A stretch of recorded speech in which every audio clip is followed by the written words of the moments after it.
दोस्तों, target with PS Parihar channel में आपका स्वागत है। सुबह के इस वीडियो में ऐसी सूचनाएं होती हैं जो विभिन्न समाचार पत्रों पर छाई हुई होती हैं और विद्यार्थियों के लिए आवश्यक होती हैं। तो आइए शुरू करते हैं और देख लेते हैं कि आज के समाचार पत्रों में विद्यार्थी जीवन से संबंधित कौन कौन सी सूचनाएं हैं।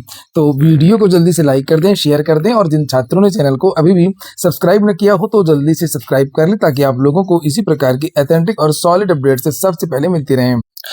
आगे बढ़ने से पहले एक सूचना है उन विद्यार्थियों के लिए जो विद्यार्थी नई प्राथमिक शिक्षक भर्ती की तैयारी कर रहे हैं, यानी सुपर टेट की तैयारी कर रहे हैं। वे सभी भर्ती चक्षु प्रकाशन की इस बेस्ट बुक को ले सकते हैं जिसे आप लोग यहाँ पर देख रहे हैं। ये काफ़ी अच्छी पुस्तक है। इसमें आप लोगों को जो पिछला एग्जाम हुआ था उसका 2 सॉल्व पेपर मिल जाएगा और 5000 से ज़्यादा बहुविकल्पीय प्रश्न मिल जाएंगे। सभी प्रश्नों की विस्तृत व्याख्या भी मिल जाएगी।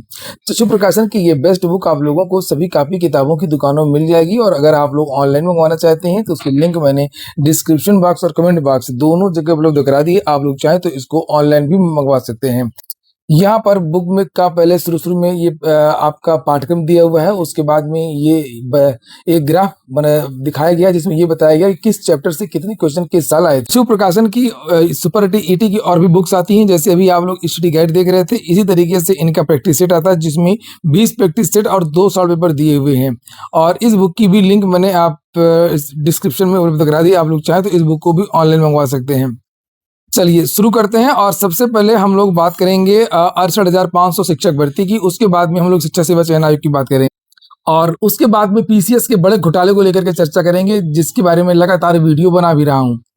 कल मैंने इसको लेकर के वीडियो भी बनाया था। 68,500 शिक्षक भर्ती में ओबीसी अभ्यर्थियों को 5% आर्थिक छूट देने की संस्तुति बरकरार। राज्य पिछड़ा वर्ग आयोग ने परीक्षा फल संशोधित करने की संस्तुति की है कि दोबारा रिजल्ट बनाया जाए और इन विद्यार्थियों को 5% की सुपर टीटी की जो कट ऑफ थी 40-42 की, तो उसमें छूट दिया जाए।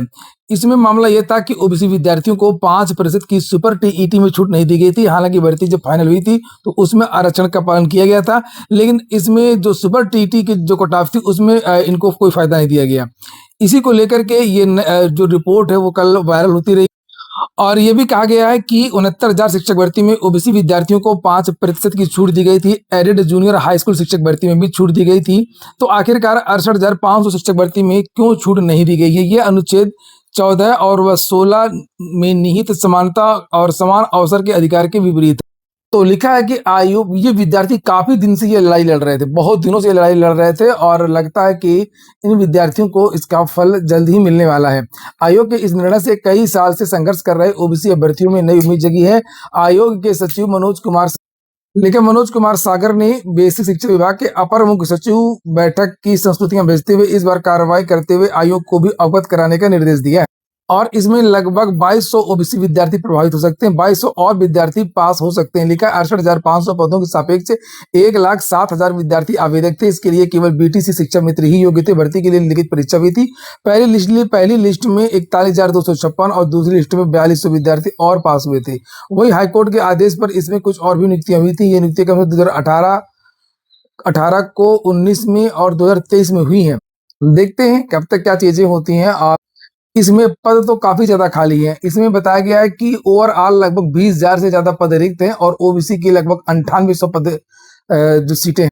और मैंने बताया था आप लोगों को कि विद्यार्थी मजबूरी में ही कोर्ट जाते हैं, चाहे वो 68,500 शिक्षक भर्ती हो। अब बताइए, राज्य सरकार ने जब बात नहीं सुनी तो विद्यार्थी कोर्ट गए और इसी तरीके का मामला एलटी ग्रेड को लेकर के भी है। यहाँ पर भी विद्यार्थियों को बाहर कर दिया गया था। राजाजी टंडन ओपन यूनिवर्सिटी की मार्कशीट को माना नहीं, जिन विद्यार्थियों ने सामाजिक विज्ञान में अपना सब्जेक्ट कॉम्बिनेशन बनाने के लिए एक विषय से उत्तर प्रदेश राजाजी टंडन ओपन यूनिवर्सिटी से स्नातक किया था और उत्तर प्रदेश लोक सेवा आयोग में उनकी मार्कशीट को अवैध घोषित कर दिया। और लोक सेवा आयोग का यह कहना था कि राजाजी टंडन ओपन यूनिवर्सिटी एकल विषय से स्नातक नहीं करवाता है, ये डिग्री कोर्स नहीं है, ये सर्टिफिकेट कोर्स है।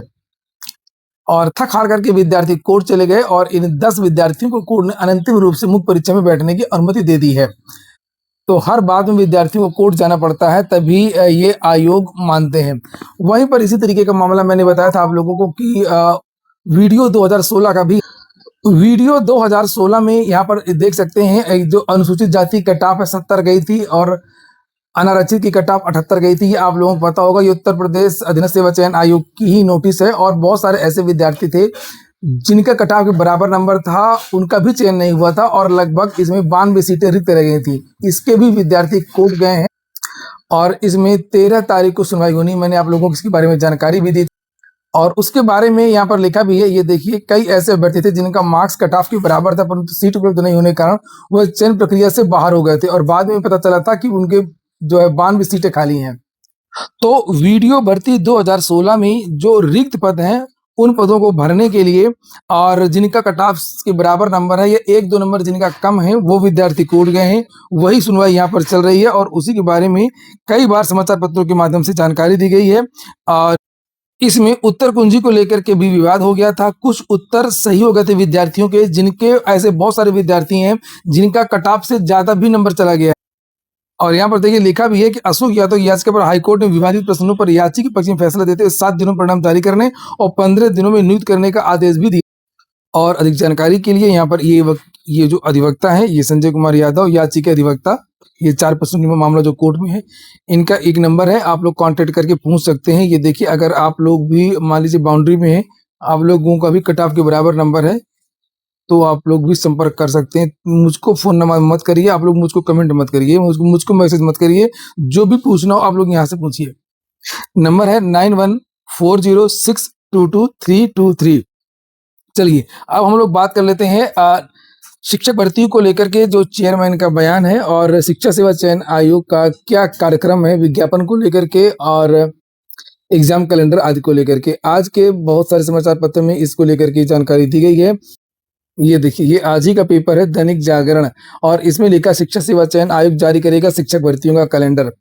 एडेड माध्यमिक महाविद्यालयों के लिए 4865 पदों के लिए मिल चुका है अधियाचन।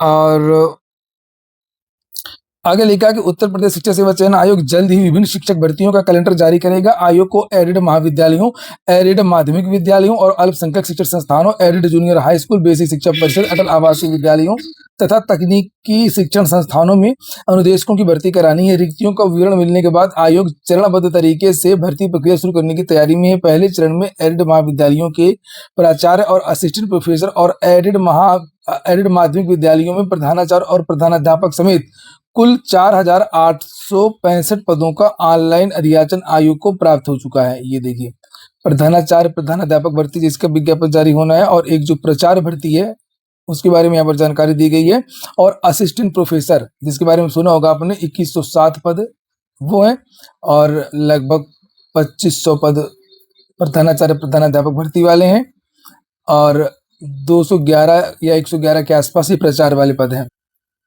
और यही विज्ञापन पहले आएंगे। और लिखा है कि नीचे जानकारी दी गई है कि इन सभी भर्तियों को ध्यान में रखते हुए परीक्षा कार्यक्रम का कैलेंडर जारी करेगा जिससे अभ्यर्थियों को तैयारी करने के लिए पर्याप्त समय मिल सके, अपना स्ट्रेटजी के अनुसार तैयारी कर सकें।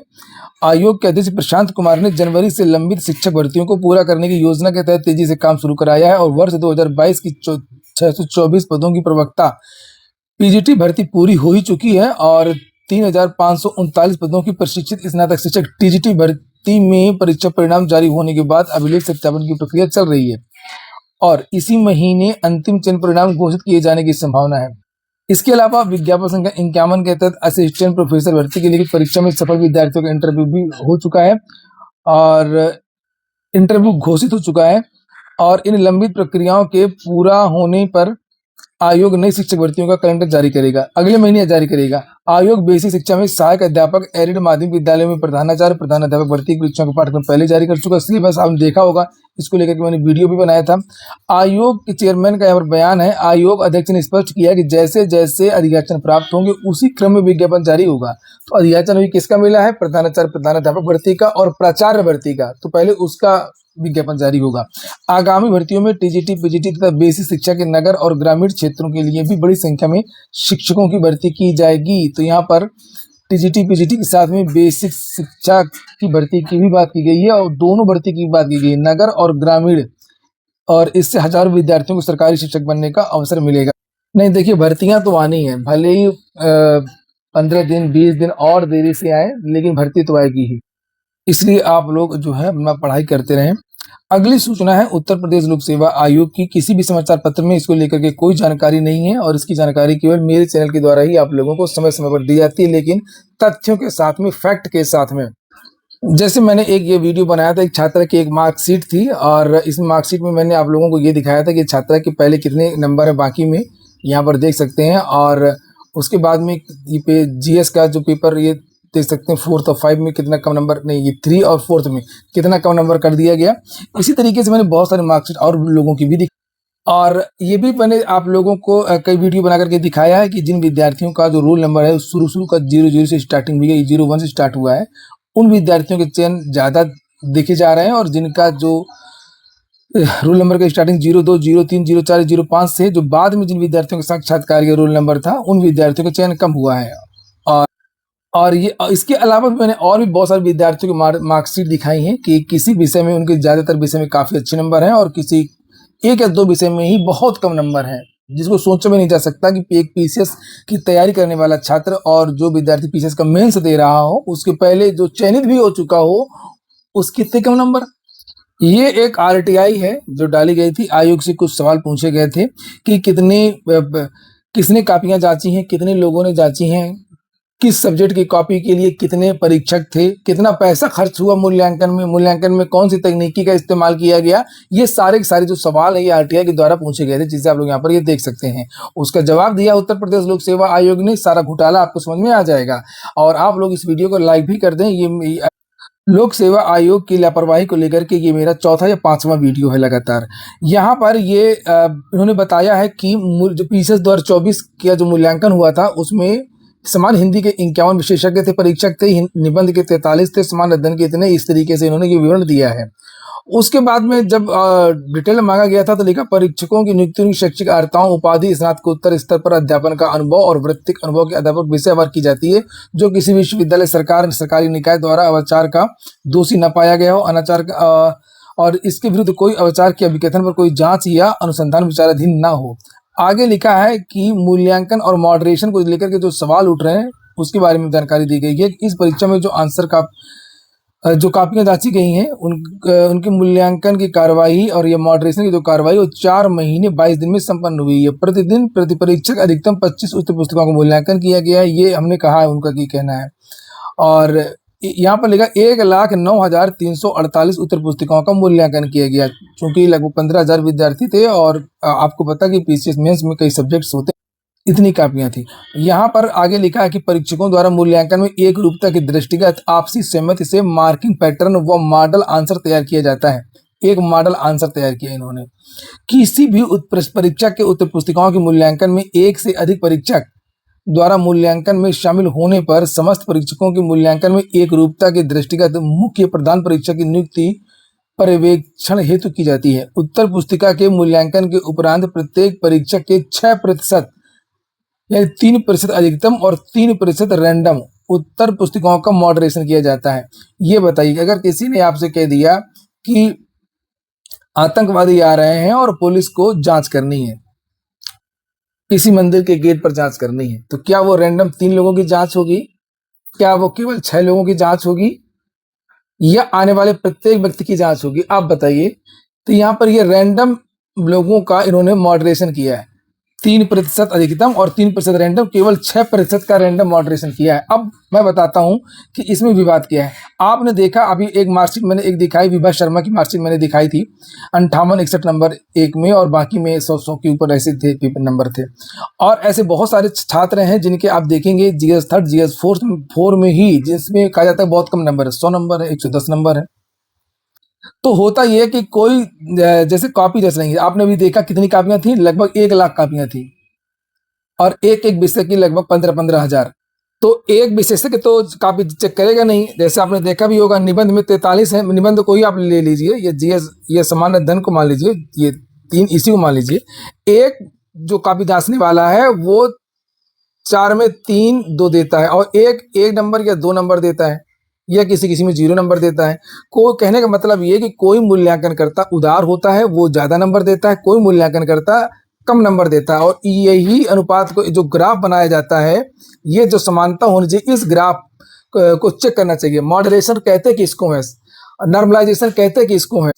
अगर कोई आ गया इलाहाबाद यूनिवर्सिटी का कोई पुराना प्रोफेसर, जैसे पहले नंबर दिया करते थे इलाहाबाद यूनिवर्सिटी में, या बहुत सारी ऐसी यूनिवर्सिटीज हैं जहाँ के प्रोफेसर बहुत कम नंबर देते हैं, और कोई एक यूनिवर्सिटी नहीं, ऐसा नहीं होता एक यूनिवर्सिटी के सारे प्रोफेसर ऐसे हों, सारे विशेषज्ञ ऐसे हों। कुछ हो सकते हैं जो कम नंबर दे रहे हो लगातार कुछ विद्यार्थियों के एक ही पेपर में, और कुछ ऐसे हैं जो बहुत उदार होते हैं, आधुनिक होते हैं, वो ज़्यादा नंबर देते हैं, उनको कुछ चीज़ें अच्छी लगी, कुछ फैक्ट अच्छे लगे और लगता है कि नंबर देना चाहिए तो वो दे देते हैं, और कुछ को लगता है कि नहीं इतना ज़्यादा, इससे ज़्यादा दिया ही नहीं जा सकता नंबर, चाहे जितना भी आप अच्छा लिखें तो वो नंबर कम मिलते हैं विद्यार्थियों को। और इसीलिए बहुत सारी मार्कशीटें वायरल हो रही हैं, 12 number, 13 number, 4 number, 1 number, 0 number वाली मार्कशीटें वायरल हो रही हैं, वो कंजूस जो परीक्षक हैं उनकी वजह से।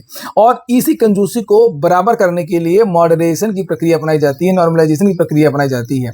तो ये सब विद्यार्थियों के साथ में इन्होंने ऐसा नहीं किया, केवल 6% के साथ में ही ऐसा किया, और इसीलिए ये पूरा भसड़ हो गया, पूरी मार्कशीटें जो है लोगों की बर्बाद हो गई। ऐसे परीक्षकों के हाथ में कापियां लग गई जो नंबर देते ही नहीं, उनको लगता है नंबर दे देंगे तो उनकी जेब से कुछ चला। चलिए अब फटाफट कुछ और सूचना देख लेते हैं। रिक्त पदों का डाटा अपलोड करने को लेकर के प्रतियोगी छात्र प्रतिनिधि मंडल के शीतल प्रसाद ओझा ने निदेशालय की ओर से रिक्त पदों का डाटा आयोग के पोर्टल पर अपलोड नहीं करने पर नाराजगी जताई। उन्होंने कहा कि जल्दी से जल्दी वैकेंसी निकाला जाए, 10 दिनों में रिक्त पदों का डाटा भेजा जाए ताकि 20 लाख से अधिक लोगों का इंतजार समाप्त हो सके। इलाहाबाद विश्वविद्यालय ने BA BEd पाठ्यक्रम में प्रवेश के लिए सूचना जारी की है। DLED में प्रवेश के लिए 1 लाख छात्रों ने ही फॉर्म भरे हैं, जबकि सीटें आपको पता है कि 2,39,000 के आसपास हैं। जिन विद्यार्थियों को ITI करना हो, चाहे सरकारी विद्यालय से चाहे प्राइवेट विद्यालय से, वे विद्यार्थी ऑनलाइन आवेदन कर सकते हैं। 4 अगस्त तक वेबसाइट है scvtup.in, तो ITI में एडमिशन शुरू हो गए। इलाहाबाद विश्वविद्यालय का पुराना गौरव फिर से वापस आ रहा है। आपने देखा था कि PCS में 100 से ज़्यादा लोगों का चयन हुआ था 2024 में। उसके बाद में हाल ही में PGT के रिजल्ट जारी हुआ है, तो उसमें भी 54 विद्यार्थी सफल हुए हैं। लिखा है कभी देश की सर्वोच्च सेवाओं के लिए प्रतिभाएं तैयार करने वाले इलाहाबाद विश्वविद्यालय ने एक बार फिर से अपनी गौरवशाली परंपरा को नए मुकाम पर पहुंचा दिया है। वर्ष 2026 में घोषित विभिन्न प्रतियोगी परीक्षाओं के परिणामों में विश्वविद्यालय के विद्यार्थियों ने शानदार प्रदर्शन करते हुए सफलता का नया इतिहास रच दिया है, और अब तक 200 से अधिक छात्रों के विभिन्न प्रतिष्ठित सेवाओं में चयन की सूचना मिल चुकी है। हाल ही में घोषित परिणामों में उत्तर प्रदेश शिक्षा सेवा चयन आयोग की PGT 2022 में भी 48 विद्यार्थियों ने सफलता हासिल की है। वहीं पर DSSB आदि भर्तियों में भी विद्यार्थियों का चयन हुआ है। AGTS सहायक में भी 30 विद्यार्थियों का चयन हुआ है, और 17वीं BPSC बिहार PCS में भी 11 विद्यार्थियों का चयन हुआ है। इसके अलावा भारतीय प्रशासनिक सेवा IAS 2025 और UPPSC 2024 आदि में भी बहुत सारे विद्यार्थियों का चयन हुआ। आज के वीडियो आपको अच्छा लगा हो, कि काम का हो तो लाइक अवश्य कर दें। जिन छात्रों ने चैनल को सब्सक्राइब ना किया हो सब्सक्राइब कर लें। जिन छात्रों ने टेलीग्राम चैनल को ज्वाइन ना किया हो तो टेलीग्राम चैनल को भी ज्वाइन कर लें। पूरा वीडियो सुनने के लिए बहुत बहुत धन्यवाद।